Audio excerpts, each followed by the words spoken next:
જય માતાજી મિત્રો, સવારમાં મેં કારખાને જવા નીકળી ગયો હતો અને રવિવાર હતો એટલે રૂટમાં રજા હતી આજે.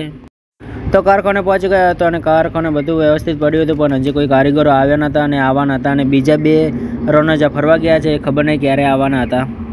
પણ વચ્ચે આ મશીનો અને કુલર પડ્યું છે, કારણ કે થોડી જગ્યાનો અભાવ છે એટલે વચ્ચે મૂકીએ છીએ અમે. અને સાબુ બનાવવાનો હોય ત્યારે સાઈડમાં કરી દઈએ છીએ.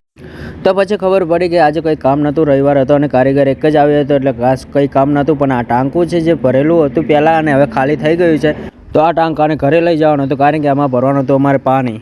તો આ ટાંકાની અંદર કેટલું કેમિકલ પડ્યું છે એ જોવા માટે અમે ચડાવી દીધો હતો બંકાને, અને વાંદરાની સ્ટાઇલમાં ચડી ગયા હતા ભાઈ. જોયા પછી ખબર પડી કે અંદર થોડું કેમિકલ પડ્યું છે, જે આડું પાડીને કાઢવું પડશે અમારે. તો ટાંકાને પાડી દીધું હેઠું અને થઈ ગયા ભાઈના હાથ કાળા. એમાં હું શું કરું?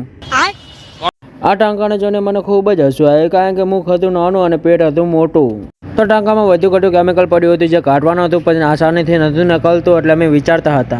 પછી મગજમાં ખતરનાક આઈડિયા આવી ગઈ કે હવે ખાડો ખોદી નાખીએ અને ડોલને ત્યાં મૂકી દઈએ અને પછી નમાવીએ એટલે બધું વધુ ઘટું કેમિકલ નીકળી જશે. તો ફાઇનલ ટાંકું ખાલી થઈ ગયું હતું અને હવે ધોવાનો હતો. મારા મોટા ભાઈ હવે પાણીથી ધોતા હતા.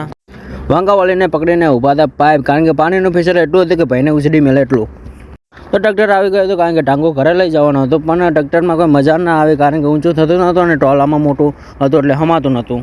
તો પછી અમે દેશી ઉપાય કર્યો, એને બનાવી દીધું લોલર, અને એટલું મોટું હતું કે અમારા મોટા ભાઈ પણ એનાથી નાના લાગતા હતા. આટલું મોટું ડંબોર્યું આખા રસ્તામાં હમાઈ રહ્યું હતું અને રસ્તો પણ નાનો લાગતો હતો. પછી મગજમાં વિચાર આવ્યો કે આટલું મોટું ડંબોર્યું ઘેર ચાર પહોંચી રહે, આખી વાટો દબાઈ નાખશે આ તો. તો ફાઇનલી મિત્રો ઘરને આંગણામાં એને બે ખૂણામાં બેસાડી દીધું, કારણ કે તે વધુ પાણી ભરવાનું, કારણ કે અમારા ઘર બનતા હતા એટલે પાણીની જરૂર પડતી હતી વારંવાર, એટલે મોટું ટાંકું જ લઈ દીધું હતું.